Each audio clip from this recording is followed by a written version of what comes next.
The Thunder are embarrassing the NBA, according to JxmyHighroller. He also showed love on the last video I did. We're going to do another one. Shout out to him making some of the best basketball content on the YouTube platform. I don't know what he's going to get into, so let's just get into this. Make sure y'all like, comment, subscribe. And yeah, shout out Shy. Last night in a matchup against the Jazz, the 15-1 OKC Thunder found themselves in a tough spot, facing a deficit halfway through the third quarter. One of just a few times they've trailed in the third all season, getting out-rebounded, out-hustled, back against the wall, and looking to take just their second loss of the season. With 7 minutes and 20 seconds left in the quarter, Keyonte George hit these two free throws, giving the Jazz a 7-point lead.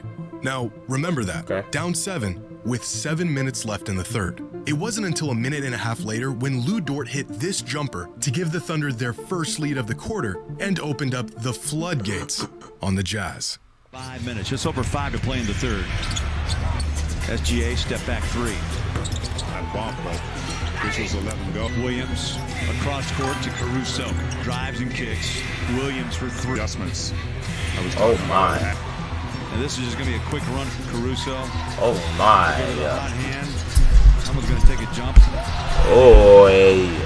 By the end of the third, just 7 minutes later, the Thunder went from 7 points down to a 22-point lead. A 29-point swing to finish out the quarter. The Jazz were outplaying the Thunder for nearly 3 quarters and then got blown out in the blink of an eye. The Oklahoma City Thunder aren't just a good team. They are one of the best teams in modern NBA history. Okay, so we got some Thunder glaze. I know Jalen probably. Today's video is sponsored by SeatGeek Sponsor Me. That's promo code Jimmy.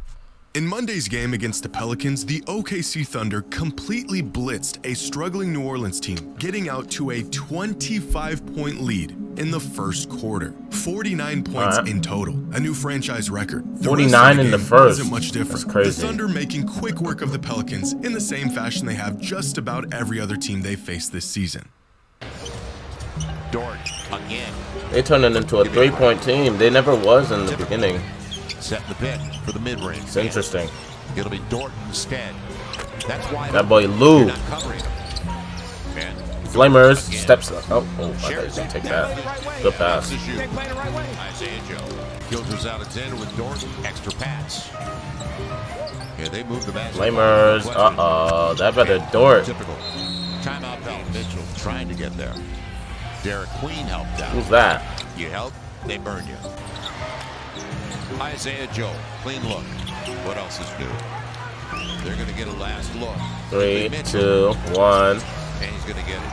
Floater Like else. to end the quarter. By the end of the third quarter, the game was essentially wrapped up. The Thunder winning by 17 without Shai Gilgeous-Alexander playing a single minute in the fourth. Shai also didn't play in the fourth quarter in the game before this. The Thunder up by so much, they just didn't need him. He also didn't play in the fourth in their previous game against the Lakers or the game before that against the Warriors. He did play a handful of minutes in the fourth in the game before that one and then sat the entire fourth in the game before that. In fact, Shai Gilgeous-Alexander, the reigning MVP, didn't play a single fourth quarter minute in 10 of the Thunder's last 15 games. OKC's so dominant this season that they are eviscerating teams without the assistance of their MVP favorite to close out games. And this has been the story of the Thunder so far in the early NBA season. A 16-1 record through their first 17 games. Half of those games ending in a blowout. Their one loss of the season proudly coming at the hands of my Blazers. But coming off of what proved to be one of the most dominant seasons in NBA history, the Thunder have doubled back and found ways to get even better, with a gap on the rest of the league about as big as any team has ever had.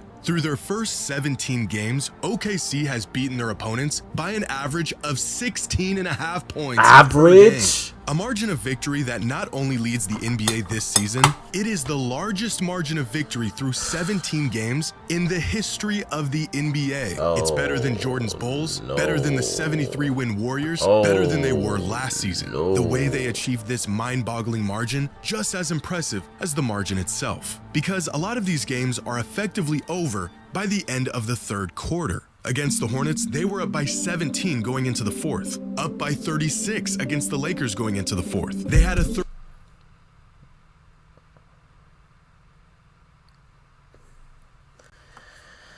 36 is crazy.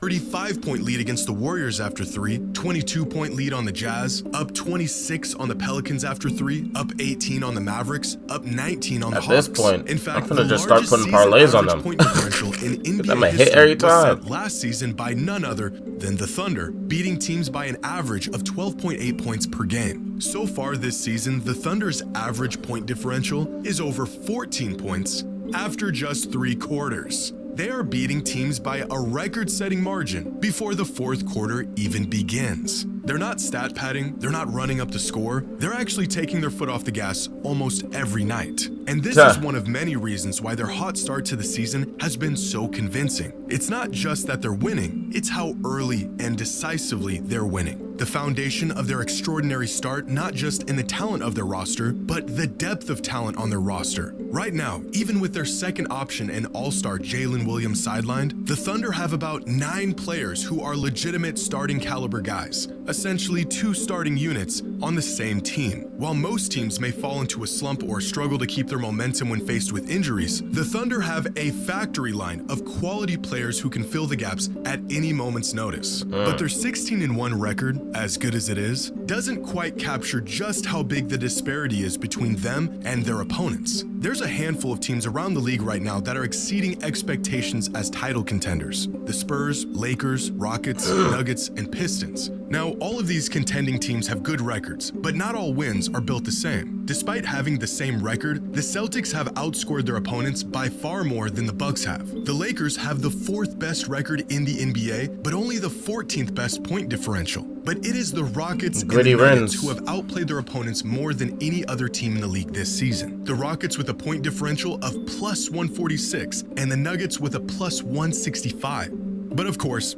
there's the OKC Thunder, who have outscored their opponents by a record-breaking 277 points this season, a mile ahead of the next best team and the whole entire league. The Thunder are not just winning games, they are running teams off the court. Last season, OKC won 68 games. They beat teams by a larger margin than any team ever has before. They won a championship, and they came back the next season measurably better at just about every facet of the game. They're deeper, they're smarter, they're less reliant on free throws, and they've built on their chemistry that was established last season. And they're super but there's young. one area in particular that give the Thunder a near insurmountable lead on every other team in the league: their defense. The Thunder are suffocating teams with their size, their depth, and their athleticism. Their rotation is like a revolving door of active, tough, smart defenders. Teams are never given an opportunity to get on a run or capitalize on bad matchups. When one all-NBA caliber defender goes to the bench, another one pops up in his place. According to estimated defensive plus-minus, the Thunder have 5 of the top 15 defenders in the entire league.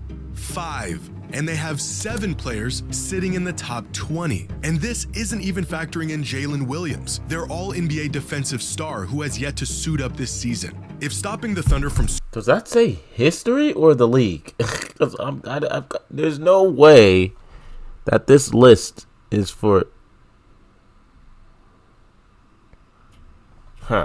Scoring wasn't hard enough, scoring enough points to even compete with them has become the hardest thing in basketball. There's nowhere to hide. Every lineup is switchable, they're active, they're disciplined, they know their roles. This is not a young team winning on talent and pace and scoring. This is a young team that defends like a gritty veteran contender with a defensive profile that has become a recipe for walking its way through the regular season. And this is the part that should really worry the rest of the league. Hot shooting can come and go. Offensive explosions can be random, but a defense this good for this long is not a fluke. It's a system. When the Thunder aren't hitting their shots, they'll just hold you to 42.5 and make sure you aren't either. When they are hitting their shots, well, then you get scores like this. And it's not like it's 1 or 2 elite stoppers rising the tides for the rest of the team. Last season, the Thunder put up defensive numbers that made them one of the greatest defensive units of the modern NBA. In fact, they were so good that despite their 2 best defenders, Alex Caruso and Chet Holmgren, missing out on all defensive teams because of the minimum game requirement, the Thunder still had 2 players make all defensive teams. This team legitimately has at least 4 all-NBA caliber defenders. But there's one metric that pretty much sums up the historic nature of what the Oklahoma City Thunder are doing on defense right now. Relative defensive rating. How many points do the Thunder give up compared to the league average? It's a metric we can use for comparing defenses across completely different eras without getting lost in pace, rules, and style of play. And the Thunder aren't just good. They are putting together the single best defensive season in NBA history. League average defense this year sits at about 115.5 points allowed per 100 possessions. Okay. OKC is at 104.1. That's a relative defensive rating of minus 11.4. By far, the best defense in modern NBA history. Insane, For some bro. context, the 2004 Pistons, who are widely regarded as the greatest defensive team the league has ever seen, had a relative defensive rating of minus 7.5. literally Duncan Spurs, insane. at their best, hovered around minus 7 to minus 8. The 90s Knicks teams that practically tackled anyone that came near the paint were in that same neighborhood. What the Thunder are doing right now is beyond all of them. In an era designed to make defense harder than it's ever been, OKC is lapping the best defenses of all time. It's only 16, all of 17 this games, stuff, but the even defense, still. the scoring, the depth, it's all great indication that this Thunder team is on a crash course with history. However, we are looking at a 16-game sample size. Yeah. Not quite enough games to That's assume literally how what I this did team there. will fare over the course of an entire season. But it's a if great that start, were the case, though. then a 15-1 record or a 93.8% win rate has them on pace for about 77 wins this season. Of course, we know that's not how this That's works. not gonna happen. Injuries can happen, bad streaks happen, schedules get tougher. But there is a metric by cleaning the glass called expected wins that attempts to factor all of this in and project how many games a team will win over the course of a season, not based on how many games they've won, but based on the quality of the team itself. When Golden State went on their historic 24-0 start to the season in 2015, this metric was spot on when it projected the Warriors would end the season with about 73 wins,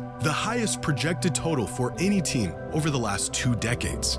The projected win total for the OKC Thunder this season? About 74 wins. Statistically on pace for the most dominant regular season of all time. But they probably predicted the Warriors when they were 24-0, not when they were 16 or 17 and 2 or 1. I don't know how many games the Thunder have lost. I think he said like they only lost one of them, something like that, to the Blazers. But yeah, not to hate, obviously. Shout out to Shy and them boys. They're hooping. They're young. They're gonna be like this for a very long time.